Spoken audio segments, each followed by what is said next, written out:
자다가 뭐가 자꾸 타는 냄새가 나고 악취가 이렇게 되니까 이상하다서 깼어요. 여기가 자욱하고. 아버지는 가까스로 불길을 피했지만 딸 지연인 화마로 뒤덮인 오두막을 빠져나오지 못했다고 합니다. 그런데 사건 발생 닷새 만에 체포된 오두막 살인 방화 사건의 범인은 기막히게도 죽은 지연 양의 아버지 이한탁 씨였습니다.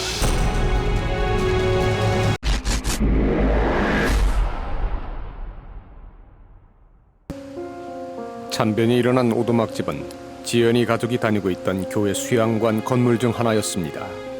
사람의 힘으로나 정신과적으로 해결이 안 될 때는 이렇게 기도할 수 있는 그런 분위기를 만들어서 하나님께서 도와주시도록 그렇게 이제 생각을 해서 보냈는데, 갈수록 심해지는 아이의 병세를 잠재우기 위해 지연 양 아버지는 딸을 데리고 이곳에서 며칠 쉬면서 안수기도를 받을 작정이었다고 합니다. 수양관에서 맞이한 첫날 밤, 두 사람이 잠든 오두막 안에서 변구가 일어났던 겁니다. 다급한 신고 전화가 접수된 건 새벽 3시경이었습니다.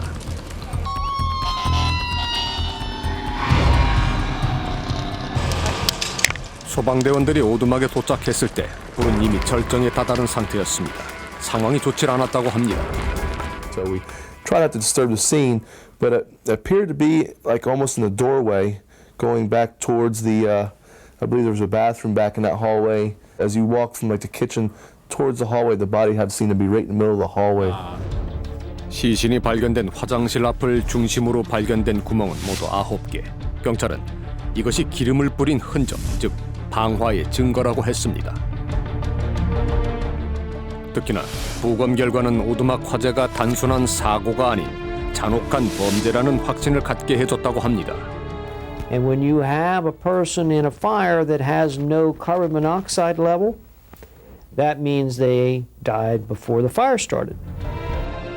불이 났을 때 지연 양이 숨을 거의 쉬지 않는 상태였고 목 안쪽에서는 출혈 흔적이 발견되었는데 그것은 불을 지르기 전 누군가 그녀의 목을 졸라 살해하면서 생긴 거라는 겁니다. 이 사진은 이한탁 씨가 입었던 셔츠인데 거기 이제 피가 묻어 있었어요. 아버지 이한탁의 셔츠에 선명하게 남은 빗자국은 그가 살인범이라는 심증을 뒷받침해주는 물증이었다는 겁니다. 그런데 근데 그 부검에 의하면은 이지연 양이 피를 흘릴 만한 상처가 있다는 증거가 없어요. 그러니까 딸이 피를 흘릴 이유가 없어. 목 졸라 죽일 땐 피 안 나와요. 이한탁 씨는 셔츠에 핏자국이 딸을 구하러 들어갔다가 입은 상처 때문에 생긴 자신의 피라고 주장했습니다. 하지만 당시 검사는 딸을 구하러 들어갔다는 이한탁 씨의 말 자체가 거짓이라고 반박했습니다. That's where his daughter was laying as she breathed her last and laid there and burnt in the fire. And there would be no way for someone in such a narrow passageway with her blocking it. And she wasn't flat. She was like laying on her side with her body partly against the wall and the rest all the way across the floor. 이한탁 씨는 앞쪽 출입문으로 들어갔다가 딸이 보이지 않아 뒷문으로 탈출했다고 진술했는데 화장실 앞에 쓰러져 있던 딸을 못 봤다는 건 말이 되질 않는다는 겁니다. 게다가 이한탁의 옷엔 핏자국 말고도 그가 범인이라는 결정적인 증거가 남아있다고 했습니다. The fact that he had flammable substance on his pants doesn't alone mean he's the one that poured those substances out. But when you look at that and all the other evidence, the fact that he had no injury to his legs, that he said he was trying to get his daughter out and yet didn't, but got his luggage out. He was able to get his luggage out and things like that. If you put those all together as one whole picture. 당시 화재 현장에서 수거한 이한탁의 옷에서 휘발유나 등유 같은 기름에서 나오는 탄화수소 C7에서 C22가 검출됐다는 겁니다. 다급한 마음에 기름을 뿌리다 튄 흔적이 분명하다는 겁니다. 검찰은 방화에 사용된 기름의 출처도 찾아냈다고 했습니다. 오두막 뒤에 있는 연료 탱크 안에 62갤런의 연료가 비어 있었고 200m 떨어진 창고에 있던 휘발유도 사라졌다는 겁니다. 엄청난 기름이 촉진제로 사용된 방화. 바닥이 다 보이게 뚫린 9개의 구멍들 역시 다량의 기름이 뿌려졌다는 걸 말해주고 있다고 했습니다. 연료를 옮길 때 사용했던 것으로 추정한 플라스틱 통과 고무장갑에서도 기름 성분이 나왔습니다. 이렇게 검찰은 아버지의 방화라는 시나리오를 완성하게 됩니다. 게다가 12살인가 먹은 아이인데요. 이 아이가 이한탁 씨 부부가 대화하는 것을 듣고 난 뒤에 뭐라고 경찰에다가 이야기했냐면 자기가 자기 동네에게 컨페스 이제 그 자백을 하는 걸 다 봤다.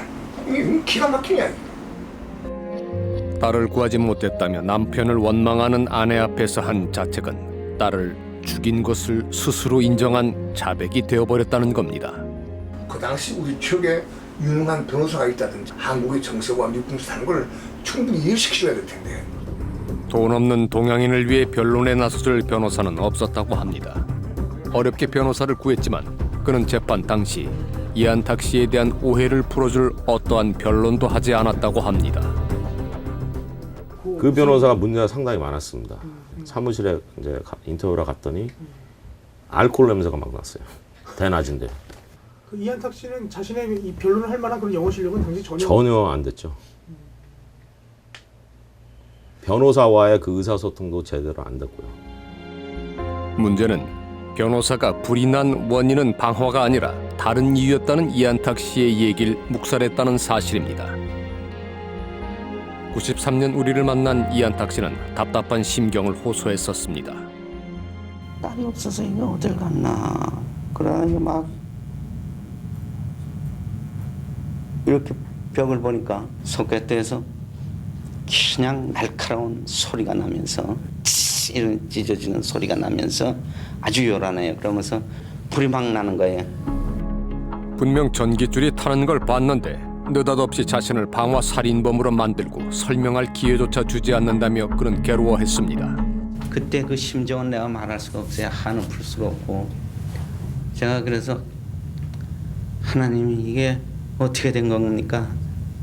응? 그러면서 내 가슴이 찢어지는 것 같고 이 멈추어지는 것 같아요. 그런데 이한탁의 호소를 무시하던 로젠블룸 변호사는 어이없는 주장을 하기 시작했다고 합니다. My experts all said this could not be an electrical fire, that this fire was intentionally set with the use of an accelerant. That left me with only two options. Either Han-Tak Lee was guilty, which I never believed, or his daughter was suicidal, which I did believe. 결국 변호사는 방화는 기정사실로 한 채 방화범이 살아남은 아버지 이한탁 씨가 아니라 죽은 딸 지연양이라는 변론을 펼쳤습니다.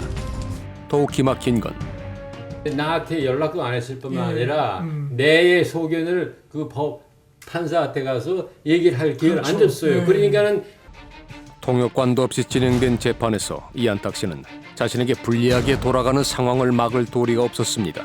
영문도 모른 채 종신형 선고를 받아들여야 했다는 겁니다.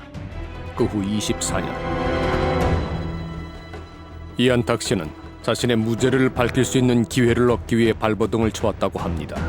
재심과 항소심을 청구한 것만 해도 8차례에 이릅니다. 하지만 그 이듬해 2006년에 역시 기각. 예. 그다음에 다시 올렸는데 슈퍼레어 코트에 다시 올렸는데도 2006년에 11월 달에 다시 다 기각. 번번이 기각이었습니다.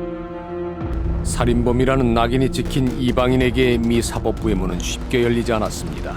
그런데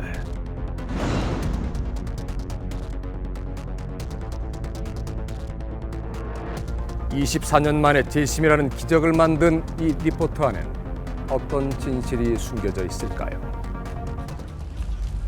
모든 것을 잿더미로 만든 그날의 화재가 고의적인 방화였다는 미 검찰 측의 결정적인 증거는 바닥에 선명하게 남아있는 9개의 구멍들이었습니다. 과연 이 구멍은 기름을 뿌린 방화의 증거일까? All of the indicators that the investigators saw related to a flammable liquid or accelerant being used were all discredited and today would be invalid because they're not scientifically supported and they're not in line with the standards in the field today. 특히나 사용된 기름의 양이 미 검찰의 주장대로 200리터가 넘는 양이라면 더더욱 나올 수 없는 흔적이라는 겁니다. Well, what I would expect if someone used that much fuel to start a fire is, first of all, it would be very possible you'd have a pretty big explosion. 62갤런의 걸 사용했다고 그러면 줄줄줄줄 흘렀을 거예요. 그 현장 전체. 현장 전체에 줄줄줄줄 아마 200리터니까요. 이런 걸 보고서는 제가 말씀드린 게 너무 안탔다는 겁니다, 사실은. 62갤런 정도 했다고 그러면 전부 다 탔어야 돼요, 사실은. 우린 당시 제출된 증거 중 하나인 유류 검출 보고서를 확보했습니다. 그런데 9개의 구멍 근처에서 수거한 바닥 잔해물들을 분석한 결과 촉진제는 전혀 발견되지 않았습니다. 234리터나 되는 기름이 뿌려졌는데 어째서 잔해물에서 유류 성분이 나오지 않은 걸까? 기름이 사용됐다는 흔적은 대체 어디에 있는 걸까? Obviously, you wouldn't find a mixture of gasoline and diesel fuel or kerosene if it was an electrical fire. Obviously, had gasoline on his body, and what was on his pants was a mixture of this fuel oil and gasoline. 이안탁의 옷에서 검출된 탄화수소 C7에서 C22. 이것이 바로 기름이라는 겁니다. 하지만 여기엔 일종의 함정이 있다고 합니다. 탄화수소 물질이 검출이 됐다고 얘기한 거지 퓨얼 오일이 나왔다고 얘기한 건 아니지 않습니까? 휘발성보다는 다 그 탄소 성분에 대해서만 나거든요. 탄소 성분 관련된 거 지금 우리들이 착용하고 있는 거 자체가 다 사실은 유기화 물질이거든요, 전부 다. 그러면 탄화수소는 지금 제 몸에서도 나올 수 있는 거예요? 그렇죠. 의류, 대표적인 게 의류, 신발 그런 거에서 나올 수가 있죠. 석유를 원료로 해서 만드는 석유화학 제품인 합성섬유. 그러니까 이안탁의 셔츠와 바지에서 탄화수소가 나오는 건 당연한 일이라는 겁니다. 이쯤에서 꼭 풀어야 할 숙제가 하나 남습니다. 방화가 아니라면 9개의 구멍은 대체 어떻게 생긴 걸까? 9개 구멍의 미스터리를 푼다면 그날의 진실은 보다 선명해질 겁니다. Pattern can be caused by flashover. Flashover is a transition in a fire where the fire goes from a fire in the room, objects in the room burning, to the entire room. All of the exposed combustible surfaces ignite almost simultaneously. 집안에서 시작된 작은 불길. 이것이 집안 전체로 번지는 데는 채 몇 분도 걸리지 않습니다. 가연성 물질이 타면서 더 거세지고 더 뜨거워지는 게 화염의 특성입니다. 천정에서 벽으로, 벽에서 바닥으로, 그리고 다시 천정으로 순환하듯 돌면서 동시다발적으로 화염이 확산되는 것이 플래시 오버입니다. 이것이 9개의 구멍과 어떤 관계가 있다는 걸까? 간단한 실험을 통해 직접 확인을 해보기로 했습니다. 당시 오두막 지붕은 방수를 위해 이른바 아스팔트 타르라고 불리는 마감재를 사용했습니다. 우린 가장 유사한 제품의 지붕재를 설치, 화재 시 일어나는 변화를 관찰해 볼 겁니다. 천정 부근에 인위적으로 불을 붙였습니다. 얼마 후 불길은 천정 전체로 퍼집니다. 그런데 천정에서 뭔가가 떨어지기 시작합니다. 화염 속에 녹아내리고 있는 이것은 아스팔트 타르입니다. 부글부글 끓다가 물방울처럼 떨어진 타르는 바닥에 떨어지고 뭉쳐지면서 덩어리 같은 모양을 만들고 있었습니다. 그러니까 뭐 구멍이 생길 수도 있다. 이게 2차적으로 연소가 된 상태에서 하면 이제 이게 그 미국 보고서에 나와 있는 것처럼 이제 그런 형태가 나올 수가 있죠. 이렇게 떨어진 타르 덩어리가 계속 뜨거운 열을 받게 되면 바닥에 뚫린 듯한 구멍을 낼 수가 있다는 겁니다. 이제 마지막 의문이 남았습니다. 그날의 화재가 방화가 아니었다면 지연양의 죽음은 어떻게 설명할 수 있을까? 갑자기 불과 연기를 얼굴에 닥치면서 그걸 흡수하면서 그 자리에서 이제 쓰러진 거예요. 네. 그렇게 되면은 이 일산화탄소의 양이 그렇게 많지 않아요. 밀폐된 공간에 있다가 갑자기 화염에 노출되어 사망한 사체에서는 지연양처럼 10% 미만의 낮은 일산화탄소 농도가 나온다고 합니다. 만일 미 검찰의 주장대로 불이 나기 전에 목 졸려 사망을 했던 거라면 0%여야 한다는 겁니다. 부검의가 법정에서 질식사의 증거로 제시했던 목 안쪽 출혈 역시 노 박사는 잘못된 판단이라고 잘라 말합니다. 불길이 확 얼굴에 들어닥치면은 그걸 마시게 되면은 후두부가 화상을 입게 돼요. 그럴 거 아니에요? 그 뜨거운 공기와 그리고 이 불이 목으로 들어가니까. 목 안쪽 출혈은 뜨거운 열기를 들이마시면서 생긴 상처고 이것은 오히려 지연 양이 당시 숨을 쉬고 있었다는 증거가 된다는 겁니다. 일단은 화장실에 있는 상태에서 화재가 발생한 걸 나중에 제일 마지막에 인지를 했었을 것 같아요. 그리고 이안탁 씨가 밖으로 대피를 하고 나서 피해자가 화장실에서 나와서 이제 새로운 과학으로 24년 만에 드러난 진실. 그런데 노 박사는 바로 그 부분이 가장 안타까운 일이라고 했습니다. 무슨 뜻일까? 그리고 여기에 의하면 그 conflagration, 화상으로 죽었고 일산화탄소가 나왔고 기도에 연기가 들었고 많이 화상을 입었다는 것뿐이지 여기 무슨 목을 졸라 죽였다든지 이게 방화로 죽였다든지 그런 건 하나도 없어요. 근데 그게 그 다음날 둔갑을 해가지고 방화로 되고 살인이 되고 그렇게 됐어요. 24년 전 그날의 진실들은 대체 왜 버려졌던 걸까? 그런데 말입니다. 수사 보고서에는 또 기막힌 얘기가 있습니다.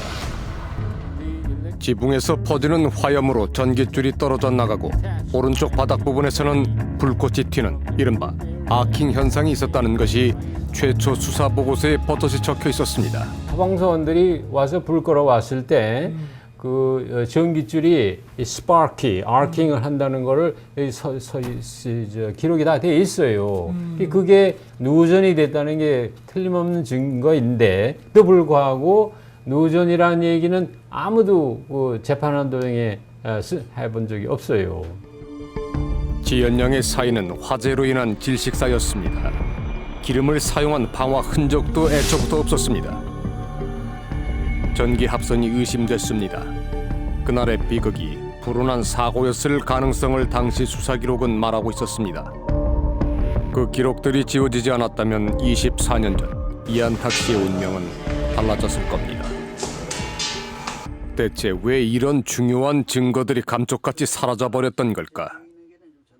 그 검사가 이제 자기 선거 할 날이 얼마 안 남았으니까 한번 건수를 만들자 해가지고는 이제 크게 이제 만들게 되고 검찰 입장에서 굉장히 큰 사건이었을 거고 그 사건에서 유죄 판결을 끌어낸 그 검찰총장도 굉장히 자기 이제 권위가 서지는 그런 부분이 있었던 것 같고. 선거를 앞두고 맡은 사건이라 무리하게 추진됐을 가능성이 있다는 겁니다. 묘한 얘기도 떠돌았습니다.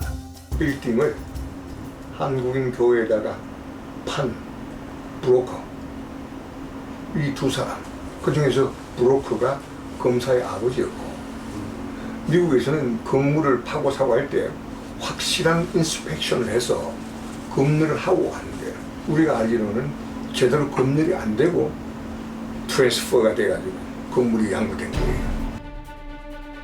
미국에선 건물을 사고 팔 때 안전검사를 제대로 했는지 변호사를 통해 확인을 받아야 합니다. 건물에 문제가 생기면 그 변호사가 책임을 져야 하는데 당시 교회 건물 거래를 맡았던 변호사가 담당 검사 크리스틴의 아버지였다는 겁니다. 비정하게만 그려졌던 한국인 아버지와 그들의 영웅이었던 젊은 검사. 결론은 이미 정해져 있었습니다.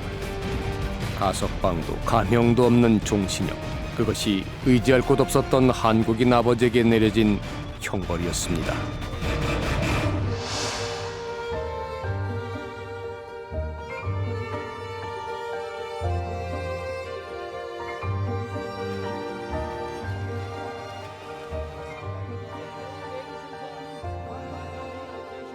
살인자로 또는 방화자로 이렇게 해서 너무너무 억울해요. 그렇죠.